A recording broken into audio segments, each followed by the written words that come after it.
ছিস। না, আমি বলবো না, কিছুতেই বলবো না। কি বলবি না? দাঁড়া তবে, এই ঝাঁটার বাড়ি দিয়ে তোকে এই ঘাট থেকে ছোটাচ্ছি। ভালোই ভালোই বল, নইলে হলুদ পোড়া সর্ষে তোর গায়ে ছুড়বো। এই মুখ পোড়া, তোকে কিছু বললে তোর কথা কি কানে যায় না? আমি এই ঘাট থেকে কখনোই নামবো না। আমার ভারী ইচ্ছে কোনো মানুষের ঘাড়ে উঠে নিশ্চিন্তে খাবো। অনেকদিন পর এই ইচ্ছে পূরণ হয়েছে, আর তুই বলছিস আমায় নামতে? ওরে শাকচুন্নি, তোর ইচ্ছা পূরণ করাচ্ছি দাঁড়া। তোকে এই ঝাঁটার বাড়ি না দিলে তুই সোজা হবি না।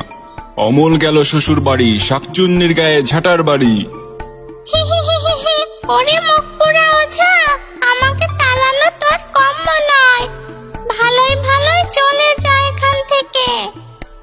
ওঝা মশাই, এই শাকচুনি তো কিছুই হচ্ছে না, আপনি তাড়াতাড়ি কিছু একটা করুন। আহ থাম, আমি দেখছি ও কততে এখান থেকে যাবে না। তুই যাবি, তোর ঘাড়েও যাবে। দিনে দুপুরে স্বপ্ন না দেখে এখান থেকে চলে যেত। আমাকে এর ঘরে শান্তি মতো একটু থাকতে দে।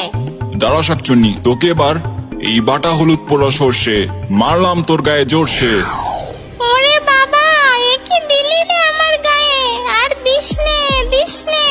চলে যা এখান থেকে, চলে যা। বাটা হলুদ আর পোড়া সর্ষে মারলাম এবার গায়ে।